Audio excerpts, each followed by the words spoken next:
आपण आता जाऊयात साताऱ्यातल्या फेमस खिंडीतल्या गणपतीला, म्हणजेच कुरणेश्वर मंदिरात. तर आम्ही या रस्त्याने असं गेलो आणि त्यानंतर इथून बोगदा क्रॉस केला की आपल्याला दिसतो तो फक्त निसर्ग आणि निसर्ग सौंदर्य. त्यानंतर त्याच रस्त्याने आपण सरळ सरळ जसं जसं पुढं जातो बोगदा क्रॉस केल्यानंतर तसं पुढे येतं कुरणेश्वरचं मंदिर, जे की साताऱ्यातलं खूप फेमस मंदिर आहे. त्याला खिंडीतलं मंदिर किंवा खिंडीतला गणपती असं सुद्धा म्हणतात. आणि ते मंदिर जितकं सुंदर आहे तितका सुंदर आहे त्याला जाणारा रस्ता. तर आम्ही या रस्त्याने पोचलो आणि इथं बघा आम्ही हळूहळू पायऱ्या उतरत खाली गेलो आणि खाली गेला की आपल्याला दिसतो तो म्हणजे गणपतीच्या मंदिराचा बोर्ड. त्यानंतर उतरतानाच तुम्हाला इतकी सुंदर आजूबाजूला झाडी बघायला भेटते, पाणी बघायला भेटतं. त्याने इतकं सुंदर ठेवलं आहे हे मंदिर की अगदी तिथं गेलं ना आणि नुसतं थोडा वेळ जाऊन बसलं तरी माणसाचं मन अगदी प्रसन्न होऊन जातं. मला तर अशी ठिकाणे खूप आवडतात. तर तुम्हाला आवडतात की नाही हे मला कमेंटमध्ये नक्की सांगा आणि तुम्हाला असे व्हिडिओ बघायला आवडतील का हे सुद्धा मला नक्की कळवा.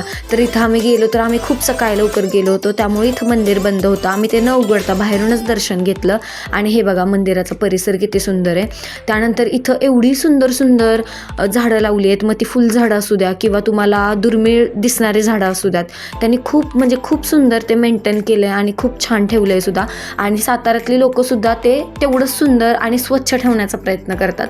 तिथं जाऊन कुणीही कचरा किंवा घाण करत नाही.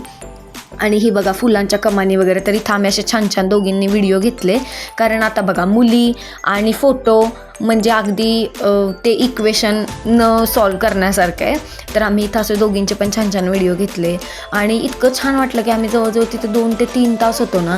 तर अगदी मन फ्रेश होऊन गेलं की तुम्हाला कितीही टेन्शन असू द्या किंवा तुम्हाला बरं वाटत नसू द्या, तुम्ही थोडा वेळ तिथं जाऊन बसला ना तरीही तुम्हाला अगदी फ्रेश वाटतं. तिथं दत्त मंदिर आहे, महादेवांचं मंदिर आहे, आपल्या गणबाप्पाचं मंदिर आहे. तर तुम्हाला सगळ्या देवांचं दर्शन तिथं होऊन जातं.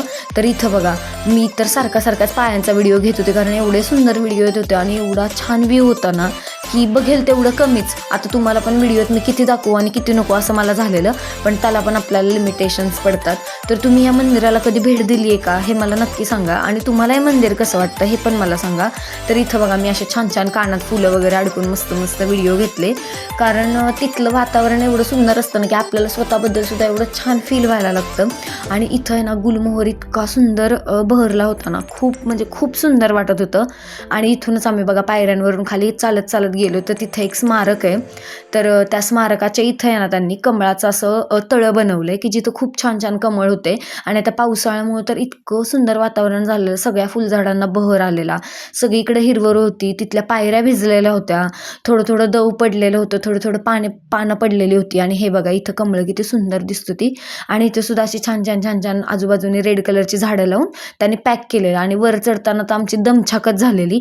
उतरताना एवढा त्रास नाही झाला, पण चढताना एवढी दमछाक झाली की एवढा दम लागलेला, असं वाटत होतं तिथंच बसून राहावं आणि पुढं चालायलाच नको.